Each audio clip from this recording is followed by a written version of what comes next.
अखाड़ा में आपका एक बार फिर स्वागत है। अखाड़ा में इस वक्त एक बहुत बड़ी खबर आ रही है और ये पाकिस्तान से आ रही है। पाकिस्तान पर ईरान के हमले में 100 से ज्यादा लोगों के मारे जाने की खबर सामने आ रही है। बलूचिस्तान में हुए ईरान के हवाई हमले में अब तक 100 से ज्यादा लोगों के मारे जाने की बात अब सामने आ रही है। पाकिस्तान ने हमला होने की बात तो मानी है, लेकिन उसने मारे गए लोगों की संख्या के बारे में अभी तक कुछ भी नहीं कहा है।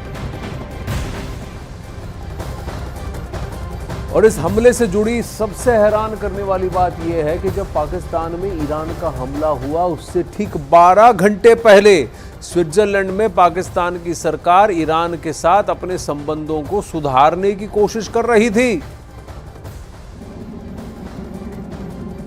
स्विट्जरलैंड के दावोस में पाकिस्तान के कार्यवाहक प्रधानमंत्री ईरान के विदेश मंत्री से मिले और इस मुलाकात के ठीक 12 घंटे बाद पाकिस्तान पर ईरान का बहुत बड़ा प्रहार हो गया है। ईरान ने आतंकियों के ठिकानों को धुआं कर दिया है। रॉकेट और ड्रोन के जरिए ईरान ने आतंकी ठिकानों को नेस्तो नाबूद कर दिया है। ये अब ईरान का दावा है। चलिए जल्दी से आपको दिखा देते हैं कि पाकिस्तान में ईरान की स्ट्राइक में कितनी तबाही हुई। ईरान की स्ट्राइक में अब तक 100 से ज्यादा लोगों के मारे जाने की खबर सामने आ रही है। ईरान का दावा है कि ये सारे हमले आतंकियों के ठिकानों पर हुए हैं। सबसे चौंकाने वाली बात यह है कि ईरान का ये हमला पाकिस्तान की सीमा के अंदर 122 किलोमीटर अंदर ये अटैक हुआ है। घुसकर मारा है पाकिस्तान के ईरान ने। हमले के लिए ईरान ने अपने सुपर एक्टिव रॉकेट और ड्रोन्स का इस्तेमाल किया है। तो यानी कि लोग नहीं गए हैं, लेकिन मिसाइलें गई हैं, ड्रोन गए हैं और पूरी तरह से पेनिट्रेटिव स्ट्राइक किया है। और पाकिस्तान ने ईरान के ऐलान के बाद ये माना कि उसके घर में ईरान का हमला हुआ है और अब पाकिस्तान को सर्जिकल स्ट्राइक का डर सता रहा है। आतंकवादी घटनाएं या आतंकवादी ऑपरेट कर रहे हैं उनके अगेंस्ट वो ऑपरेट करना चाह रहा है, और स्पेशली उस आतंकवादी संगठन जिसका नाम है जैशे अल अदल। ये एक सुन्नी मिलिटेंट ऑर्गेनाइजेशन है जो आईएस की मदद से मिडिल ईस्ट में आतंक का माहौल बढ़ाना चाह रहा है, और इसके कुछ एलिमेंट हो सकता है हिंदुस्तान के भी अगेंस्ट ऑपरेट करें। इसी के तहत उसने बलूचिस्तान पे एयर स्ट्राइक किया और ये मैसेज दिया कि जो भी आतंकवादी संगठन वो पाकिस्तान में ऑपरेट कर रहे हो, चाहे वो सीरिया में ऑपरेट कर रहे हो, चाहे वो इराक में कर रहे हो, या मोसाद के भड़काए हुए लोग हैं, इन सबको वो छोड़ेगा नहीं।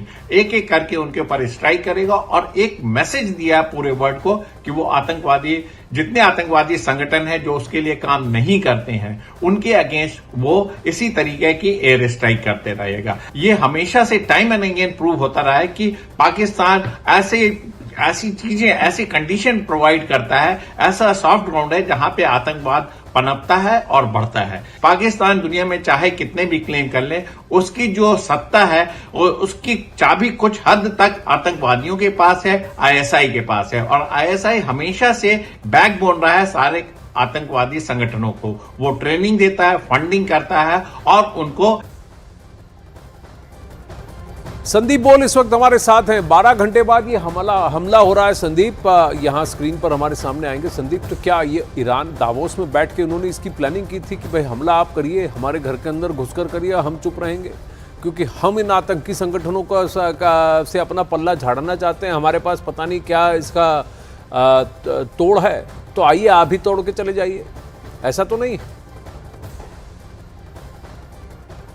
आनंद, देखिए जिस तरीके से एक जगह मीटिंग हो रही है, दूसरी तरफ 12 घंटे बाद अटैक हो रहा है, इससे एक बात तो साफ है कि ईरान भी ये मैसेज देना चाहता है कि अंतर्राष्ट्रीय समुदाय के किसी भी बड़े कार्यक्रम में शिरकत करेगा और अपनी बात भी रखेगा, लेकिन उन लोगों के खिलाफ कार्रवाई करना नहीं छोड़ेगा जिसके जमीन से पल रहे आतंकी संगठन उसके यहाँ पे हमला करे और उनके लोगों को मारे। आपको याद होगा दिसंबर में रस्क एक शहर है ईरान के अंदर, बिल्कुल बॉर्डर के पास, वहाँ पे एक पुलिस स्टेशन पे हमला हुआ जिसमें 11 के करीब जो है पुलिस वाले मारे गए। उसके बाद से लगातार ये ट्रेस कर रहे थे, ईरान ट्रेस कर रहे थे कि जो इसका मास्टरमाइंड है वो कहाँ छुपा हुआ है। तो उसका मास्टरमाइंड का घर का पता जब पता लगा, उसके बाद ये प्रिसिशन गाइडेड जो अटैक उसको अंजाम दिए गए। हालांकि पाकिस्तान ने ये बात ज़रूर कबूली है कि मौत हुई है, लेकिन कितनी सिर्फ 2 बच्चों की मौतें बताई है और 3 लोगों के घायल होने की बात बताई है, लेकिन कहानी दूसरी है। जब किसी जगह पर ताबड़तोड़ मिसाइलें दागी जा रही हो तो इतनी कम कैजुअलिटी पॉसिबल नहीं है। लिहाजा पाकिस्तान ने जो डाटा दिया है वो पूछ रहा हूं, 2-4 पते तो हमारे पास भी हैं जिन्होंने भारत के अंदर बहुत नुकसान किया है, मासूमों को मारा है। तो ऐसा है हम भी कर लेते हैं, बहती गंगा में हाथ धो लेते हैं।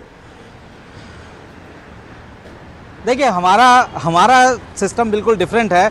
हम लोगों ने जिस तरीके का सर्जिकल स्ट्राइक किया पूरी दुनिया ने देखा, अमूमन उसी तरीके का सर्जिकल स्ट्राइक जो है यहाँ पे ईरान ने किया। और बिल्कुल सर्जिकल स्ट्राइक का मतलब ही होता है कि सर्जरी की तरह छोटे छोटे हिस्से को कट करना, यानी कि जहाँ पे सबसे ज़्यादा आतंकी मौजूद हैं, जहाँ पे पिन पॉइंट टारगेट है वहाँ पे अटैक करना ताकि कोलेटरल डैमेज ना हो। क्योंकि इंटरनेशनल कम्युनिटी में ये बहुत बड़ा एक जुर्म माना जाता है कोलेटरल डैमेज अगर आम आदमी मारे जाते हैं। और सबको पता है कि ईरान के ऊपर किस तरीके के सैंक्शन लगे उसके जो परमाणु कार्यक्रम है उसको लेकर। तो ऐसे में ईरान नहीं चाहता है कि किसी भी तरीके का कोई बड़ा लड़ाई या बड़ी जंग के तौर पर वो आगे जाए। इसमें एक बात यह है कि कोई भी देश अपनी संप्रभुता पे आघात नहीं सहेगा। आप दुनिया भर के सैंक्शन उन पे लग जाए नहीं लग जाए, और पाकिस्तान से उसके आसपास के जितने भी उसके पड़ोसी हैं सभी हैरान है, परेशान है। और इजराइल युद्ध के बीच एक और बड़ी खबर आ रही है ईरान से जुड़ी हुई। ईरान ने पाकिस्तान पर तो हमला कर दिया। पाकिस्तान के बलूचिस्तान प्रांत में ईरान ने ड्रोन और मिसाइलों के जरिए बड़ा हमला किया। ईरान की ओर से दावा किया गया कि उसने बलूचिस्तान में सक्रिय आतंकी संगठन जैश अल अदल को निशाना बनाया है। पाकिस्तान पर अटैक के बाद इस हमले की जानकारी खुद ईरान की ओर से पूरी दुनिया को दी गई है कि हाँ, हमने घुस के मारा है, हमको जो हमारे यहां थ्रेट लगा हमने उसको मार दिया। अब पाकिस्तान क्या करेगा देखना पड़ेगा। दावोस में हाथ मिला रहे थे या बम खा रहे हैं। वहीं ईरान ने जिस आतंकी कैंप पर हमला किया है उस आतंकी संगठन ने भी ईरान के हमले की बात को कबूल लिया है। आतंकी संगठन जैश अल अदल का कहना है कि रेवोल्यूशनरी गार्ड ने जैश अल अदल संगठन के कई मुजाहिदीनों के घर पर आत्मघाती ये ड्रोन और रॉकेट से हमले किए हैं। आत्मघाती ड्रोन और रॉकेट का इस्तेमाल किया है। ईरान ने बलूचिस्तान के सीमावर्ती पहाड़ों पर यह हमला बोला है, यह भी मान लिया। इस हमले में कम से कम 6 आतंकवादी ड्रोन और कई रॉकेटों ने उन घरों पर हमला भी कर दिया है। अब वहीं जहां आतंकवादी संगठन के मुजाहिदीन के बच्चे और पत्नियां रह रही थी, तो ये इनका कहना है कि मासूमों पर शिकार किया है और वहां पर परिवार के कई लोग मारे गए हैं और घायल हुए हैं। ईरान का कहना है कि भाई हमने तो आतंकवादियों को मारा है। नतीजा ये हुआ है कि 2 मुजाहिदीन के घर में मौजूद सदस्य मारे गए, जबकि अनेक के परिवार मारे गए हैं और घायल हुए हैं। तो ईरान जैश अल अदल पर कहे तो देखिए यही रिस्पॉन्स आ रहा है। वहीं इजराइल ने जो हमास पे किया तभी ऐसी ही बातें कही जा रही थी, और पाकिस्तान को उसकी भाषा में पूरी दुनिया सबक सिखाती आई है, चाहे वो भारत हो, अमेरिका हो या फिर अब ईरान। आतंकियों का पनाहगार बने पाकिस्तान में सबसे पहले अमेरिका ने घुसकर ऑपरेशन चलाया था। 2011 में पाकिस्तान के एबटाबाद में अमेरिका ने घुसकर उसामा बिन लादेन को मार गिराया था, जिसके बाद भारत ने साल 2019 में पाकिस्तान के बालाकोट में मौजूद आतंकियों के कैंप पर एयर स्ट्राइक की थी। और अब ईरान का सब्र भी जवाब दे गया है। ईरान ने इस बार पाकिस्तान पर बड़ी एयर स्ट्राइक की है, और वो भी बलूचिस्तान के इलाके में।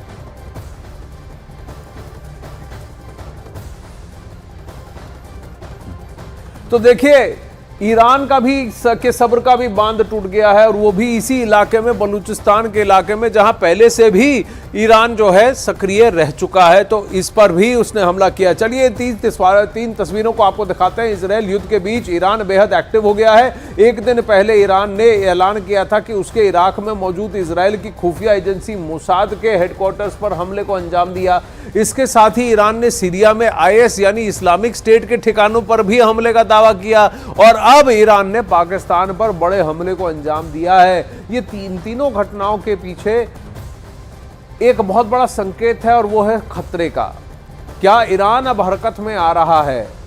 क्या ये यहां पर रुकेगा या फिर इन अटैक्स का दायरा बढ़ेगा, और इसकी वजह से क्या इस रीजन के अंदर कॉन्फ्लिक्ट हो सकता है? मध्य एशिया में पहले से ही इजराइल युद्ध की वजह से तनाव गहराया हुआ है, और अब ईरान की हरकतों से क्या फिर चिंगारी और भड़क जाएगी?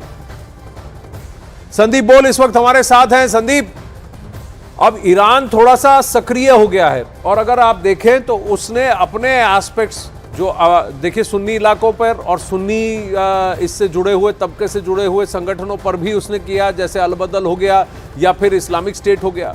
और वहीं वो हमास के ठिकानों, हमास का हितैषी बना हुआ है और फिर इजराइल के ठिकानों और मोसाद के ठिकानों पर हमला कर रहा है। देखिए आनंद, अगर इसको ब्रॉड पर्सपेक्टिव में देखा जाए तो ये जो हमले हुए हैं, चाहे वो सीरिया में हो या फिर यहाँ हुए हो, तो ये इसके पीछे कनेक्ट है। कनेक्ट ये है कि आपको याद होगा कि कासिम सुलेमानी के असैसिनेशन के बाद जब वहाँ पे उनकी बरसी मनाई जा रही थी तो एक बहुत बड़ा अटैक होता है और उसमें 100 से ज़्यादा लोग मारे जाते हैं और ISIS जो है उसकी जिम्मेदारी लेता है। तो ईरान ISIS को जाकर सीरिया में जो है उसको हिट करता है। उसी तरीके से अगर हम लोग बात करें कि अब का जो अटैक हुआ है उसके पीछे भी यही रीज़न है कि यहाँ से जो आतंकी संगठन है उसने जाकर सीधा रस्क शहर के उस पुलिस स्टेशन को अटैक किया। उसके ये एक तरीके से साफ नज़र आ रहा है, ये ईरान मैसेज देना चाहता है कि ये जो वॉर है या ये जो सर्जिकल स्ट्राइक्स है ये किसी स्टेट के अगेंस्ट नहीं है, ये वहाँ की आतंकी संगठनों के अगेंस्ट है। और जाहिर सी बात है कि दुनिया हमेशा से ही जो जीरो टॉलरेंस ऑफ जो टेररिज्म को लेकर बात करती आई है, वो भी चाहता है कि जब हम भुक्तभोगी हैं तो उसका जवाब हम इसी तरीके से देंगे। लेकिन सबसे बड़ी बात यह है आनंद कि अब ये जो पाकिस्तान में हुआ है इसका भी फायदा पाकिस्तान उठा सकता है। मौका परस्त है, वो पाकिस्तान अमेरिका के पास जाके रोएगा और अपने लिए मदद मांगेगा। जी।